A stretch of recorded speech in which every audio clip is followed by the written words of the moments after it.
जय जोहार, नमस्कार दोस्तों। मैं हूं आपका दोस्त डॉक्टर राजनारायण और आज हम लोग बात करने वाले हैं स्वाइन फ्लू या फिर अभी जो आपने नाम सुना ही होगा H3N2 वायरस के बारे में। ठीक है, तो दोस्तों ये होता है इन्फ्लुएंजा वायरस। इन्फ्लुएंजा वायरस मतलब ऐसे वायरस जो हमें सर्दी खांसी वाले जो सिम्टम होते हैं, जो हमारे श्वसन तंत्र वाली जो बीमारियां होती है, ये जो पैदा करती है ना, जिसमें छींक आना, सर्दी, गले में खराश, नाक का बहना, है ना, खांसी, बुखार, बदन दर्द, सिर दर्द, इस तरह के जो सिम्टम लेके आते हैं, इसको हम लोग इन्फ्लुएंजा वायरस बोलते हैं।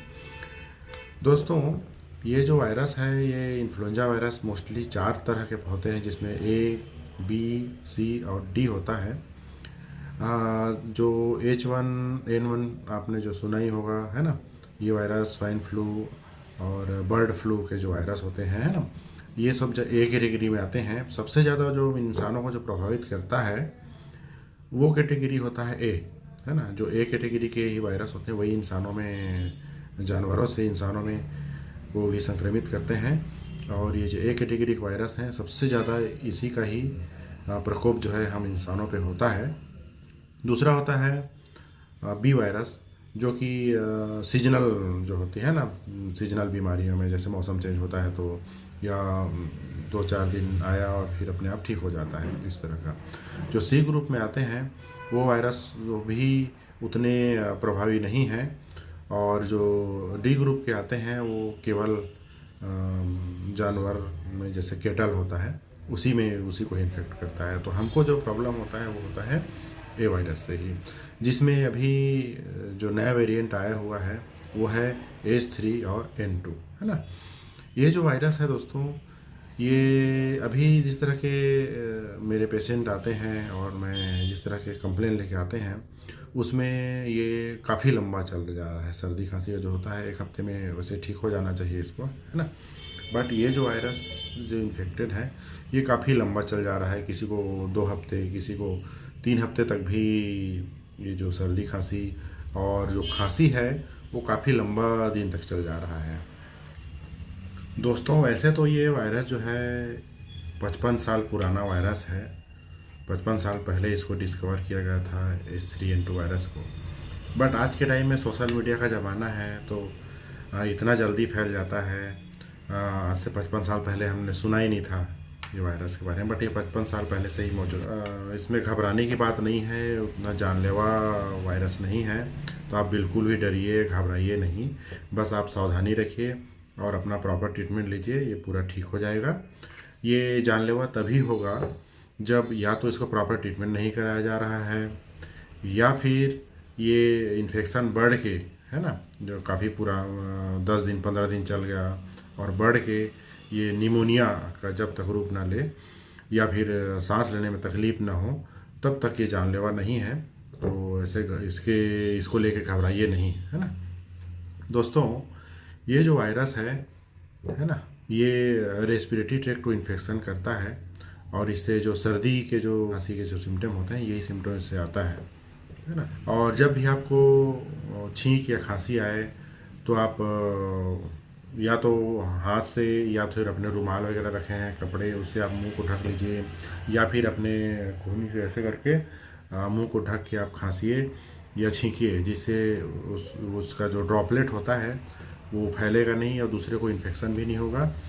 तो आप ये सावधानी बिल्कुल जरूर रखें। दोस्तों मैं आप लोगों को यही सलाह देना चाहूँगा कि आप सेल्फ मेडिकेशन बिल्कुल ना करें। आप अपने डॉक्टर के पास जाएं, उनकी सलाह लें और उनके अनुसार आप ट्रीटमेंट लें।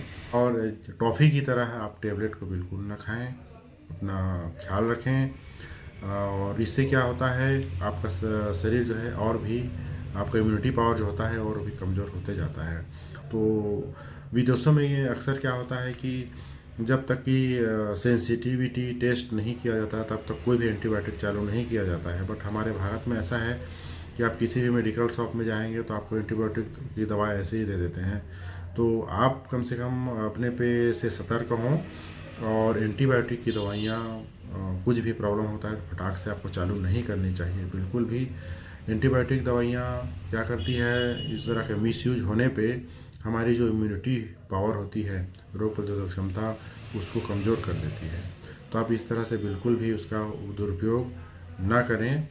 और मैं आपको कुछ बहुत ही अच्छे होम्योपैथी दवाइयाँ इन्फ्लुएंजा वायरस के लिए बताने वाला हूँ।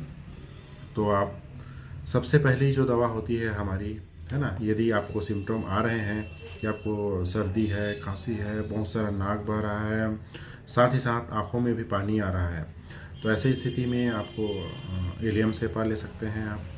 ठीक है, 30 पावर का, सुबह दोपहर शाम।